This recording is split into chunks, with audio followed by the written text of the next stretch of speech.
한국의 인터넷 커뮤니티에는 수많은 공포 이야기가 떠돌고 있습니다. 그중 하나를 길게 풀어보겠습니다. 이 이야기는 한여름밤 나홀로 여행을 떠난 준수라는 청년의 경험담입니다. 준수는 바쁜 일상에서 벗어나고 싶어 휴가를 얻어 혼자 여행을 떠나기로 했다. 목적지는 한적한 시골 마을로 인터넷을 보며 몇몇 후기에서 추천받은 곳이었다. 그곳은 아름다운 자연과 깨끗한 하늘로 유명했고 도심에서 벗어나 조용한 시간을 보내기엔 최적의 장소였다. 도착한 날 준수는 마을의 작은 민박집에 짐을 풀었다. 주인은 친절한 중년 부부였고 그들이 운영하는 민박집은 깔끔하면서도 아늑했다. 준수는 첫날 저녁 마을을 탐방하며 산책을 했다. 곳곳에서 들려오는 매미 소리와 상쾌한 바람 속에 푹 빠져 있다 보니 마을 끝자락에 이르렀다. 그곳엔 오래된 폐가가 있었는데 마을 주민들은 그곳을 저주받은 집이라 부르며 가까이 가지 않으려 했다.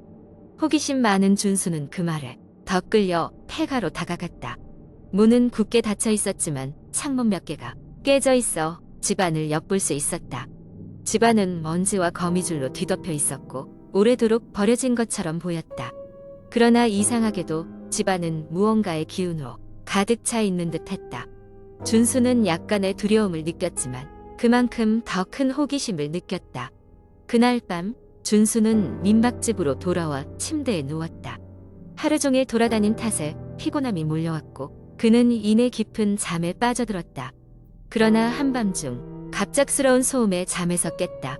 창문 밖에서 들려오는 희미한 발소리와 속삭임 같은 소리였다.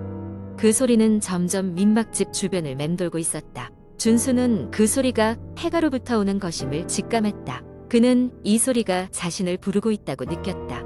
정신이 번쩍 들었지만 그의 몸은 움직일 수 없었다. 마치 끔찍한 악몽 속에 갇힌 것처럼 준수는 온몸에 소름이 돋았다. 그때 폐가의 창문에서 봤던 무언가가 머릿속에 스쳐 지나갔다.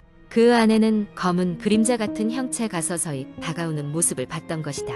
다음 날 아침 준수는 그 이야기를 민박집 주인에게 털어놓았다. 주인은 심각한 표정으로 조용히 말문을 열었다. 사실 그 집에 대한 이야기는 많아요. 예전에 그곳에서 한 가족이 불행한 사고로 전부 사망했다지 뭐예요? 그 후로 그 집은 언제부턴가 이상한 일들이 계속 있어서 사람들은 그곳을 기피하게 됐죠. 마을을 떠나는 날 준수는 다시 그 길을 지나면서 폐가를 바라보았다. 폐가는 여전히 그곳에 서 있었고 어제의 일들이 꿈처럼 느껴졌다. 그러나 그는 그곳을 다시 찾지 않기로 마음먹었다. 돌아오는 길에 그는 문득 창문에 찍힌 핸드프린트를 보았고 서늘함이 뒤를 쫓았다. 이후로도 준수는 간혹 자다가 그 소리를 듣는다고 한다. 그리곤 속삭이는 소리가 들린다. 너도 오겠니? 두 번째 이야기. 어느 여름밤 서울 변두리의 작은 마을에 사는 대학생 지민은 본가에서 잠시 떨어져 자취 중이었다. 그의 집은 오래된 다세대 주택으로 건물의 역사가 깊었거나 낡고 음침한 분위기를 자아냈다.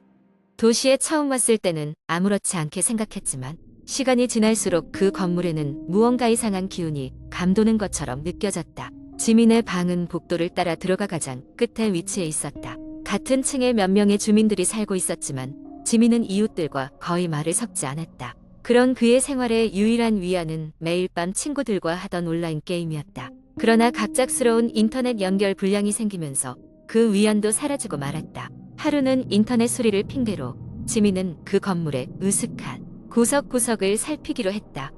건물의 구조는 복잡하게 얽혀 있었고 지하실로 이어지는 계단도 있었다.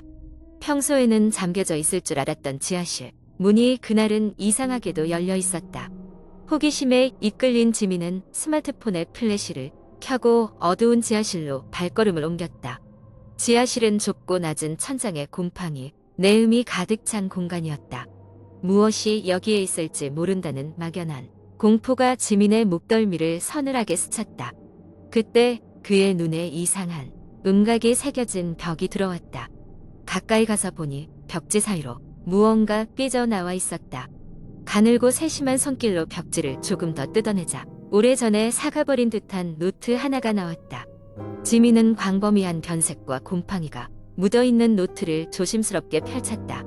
글씨는 대부분 해독할 수 없을 정도로 번져 있었지만 몇몇 구절은 또렷하게 남아 있었다. 그 방에서 나가지 마라.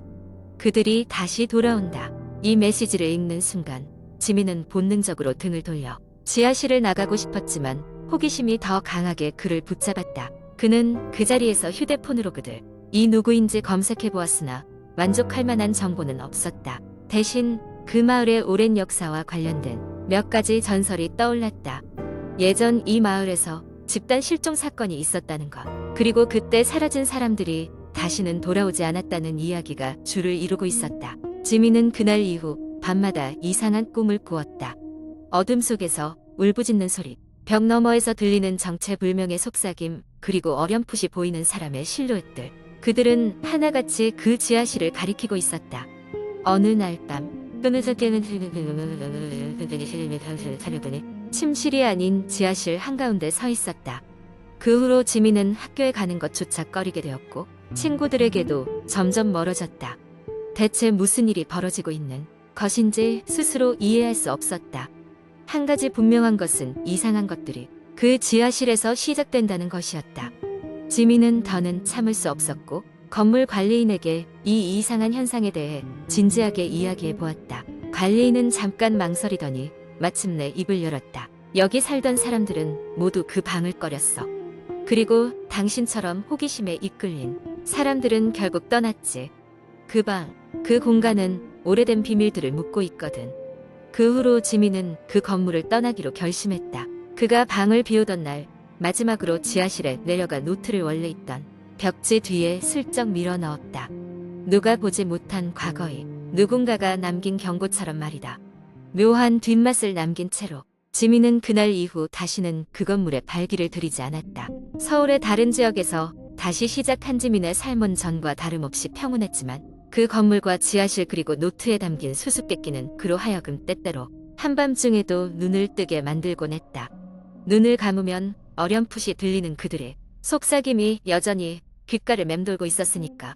세 번째 이야기. 나를 비롯해 몇몇 친구들은 주말마다 무언가스를 넘치는 일을 찾아다니곤 했다. 그날도 어김없이 우리 일행은 인터넷에서 유명한 그 집에 가보기로 했다. 그 집은 폐가로 여러 괴담이 얽혀 있었다.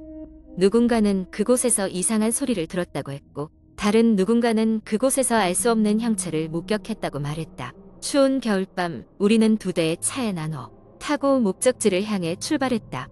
도심에서 멀리 떨어진 그곳은 가는 길 자체부터 험난했다. 점점 좁아지는 산길, 가로등은 하나도 없어 우리 차의 전조등만이 앞을 비추었다. 저 멀리서 까마귀 울음소리가 들릴 때쯤 우리는 드디어 그 집에 도착했다. 처음 본 그 집은 오래전 주인이 떠난 후 방치되었음을 알리는 듯했다. 곳곳이 무너져 내렸고 마당은 잡초로 가득 차 있었다. 우리는 손전등을 켜고 조심스럽게 안으로 들어섰다. 집안은 외부보다 더 어두웠고 붉은 녹이 쓴 철제 가구들과 먼지가 두텁게 쌓인 바닥이 우리를 맞이했다. 조금씩 집안을 둘러보던 중 나는 이상한 느낌이 들었다. 누군가가 우리를 보고 있는 듯한 차갑고 집중적인 시선 같은 것이 느껴졌다. 나만 그런 느낌을 받는 것이 아니었다. 곧이어 친구 하나가 문에 뭔가 적혀 있어 라며 속삭였다. 우리는 모두 그가 가리키는 곳을 바라보았다. 오래된 문에 새못으로 거칠게 새겨진 글자가 있었다. 나가지 마라. 장난이라기엔 그 문구가 주는 느낌이 섬뜩했고 우리는 잠시 고민에 빠졌다. 친구 중 한 명은 우선 더 안으로 들어가 보자고 했고 결국 우리는 2층으로 올라가 보기로 했다. 2층은 1층보다 더 음산했다. 벽에는 과거 사진들이 흉불스럽게 걸려 있었고 날씨 때문인지 그 사진들이 희미하게 떠 있었다. 가장 안쪽 방에 들어서자 숨을 먹게 하는 냄새가 코를 찔렀다. 그곳에는 어디선가 본 듯한 인형들이 여러 개 선반에 놓여 있었다. 모두 하나같이 섬뜩한 미소를 짓고 있었다. 그중 한 인형을 자세히 보았을 때 나는 등골이 오싹해졌다. 그 인형의 눈이 정말 사람 눈 같았기 때문이다. 심장이 빠르게 뛰기 시작했고 친구들에게 그 사실을 말하려던 순간 갑자기 문이 닫히는 소리가 들렸다. 우리는 비명을 지르며 문으로 뛰어갔지만 문은 굳게 잠겨 있었다. 다들 당황해서 어떻게 해야 할지 몰랐다. 그때 멀리서 날카로운 걸 긁는 소리가 들려왔다. 소리는 점점 가까워지고 있었고 우리는 본능적으로 문을 두드리며 소리쳤다. 그 순간 주변의 전등이 깜빡거리기 시작했고 이상한 소리는 더 커졌다. 한참을 그렇게 떨고 있을 때 겨우 문이 열리며 친구가 들어왔다. 그는 우리에게 빨리 나가자고 손짓했다. 밖으로 뛰쳐나온 우리는 그 집에서 멀어질 때까지 쉬지 않고 달렸다. 결국 차에 올라탈 수 있었고 정신없이 그곳을 빠져나왔다. 너무 놀라 아무 말도 하지 못한 채 우리는 도심으로 돌아왔다. 그날 이후로 우리는 다시는 그런 호기심을 자제하기로 했다. 그리고 얼마 후 인터넷에서 그 집이 철거되었다는 소식을 들었다. 여전히 오싹함은 남아있지만 최소한 다시는 그곳으로 들어가지 않을 것이란 안도감이 들었다. 무언가 신비로운 이야기는 언제나 우리를 유혹하지만 그 안에서 무엇이 우리를 기다리고 있을지 모르는 일이다. 네 번째 이야기. 몇 년 전 나는 친구들과 함께 강원도의 작은 마을로 여행을 갔었다. 그곳은 아름다운 자연경관과 평화로운 분위기로 유명한 곳이었지만 우리가 묵었던 작은 민박집에서는 조금 섬뜩한 경험을 하게 되었다. 민박집은 오래된 한옥 스타일의 집으로 주변에는 큰 나무들이 빼곡히 서 있고 밤이 되면 바람에 나뭇가지가 흔들리는 소리가 윙윙거렸다. 첫날 밤 우리는 마당에서 바비큐 파티를 하며 즐거운 시간을 보냈다. 그런데 시간이 늦어질수록 이상한 느낌이 들기 시작했다. 마치 누군가 우리를 지켜보고 있는 듯한 기분이었다. 하지만 그때는 그냥 피곤해서 그런가 보다 하고 대수롭지 않게 넘겼다. 둘째 날 우리는 근처 계곡을 탐방하고 돌아와 저녁을 먹고 쉬고 있었다. 문득 방 안에서 찬바람이 느껴져서 창문을 확인하려고 나는 일어났다. 이상하게도 창문은 꽉 닫혀 있었는데 그 찬바람은 계속되었다.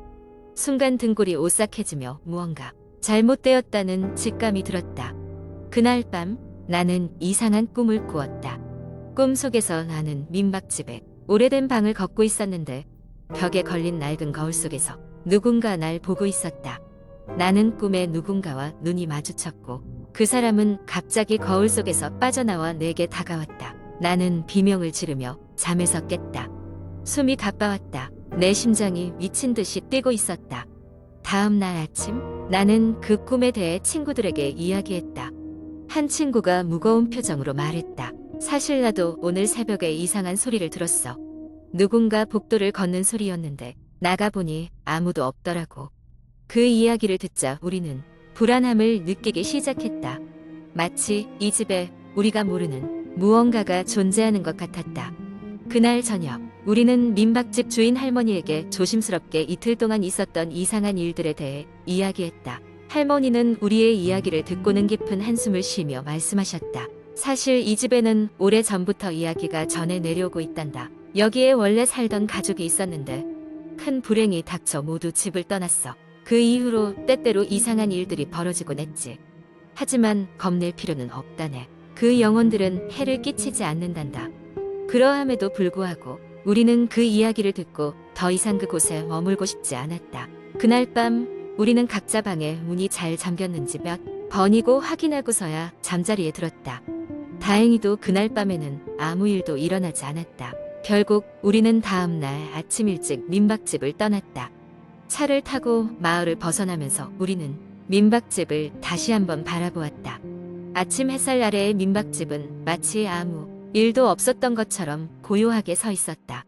하지만 우리는 그곳에서 겪었던 경험들을 잊을 수 없었다. 집으로 돌아온 후에도 가끔씩 그곳에서 있었던 일이 꿈에 나타나곤 했다.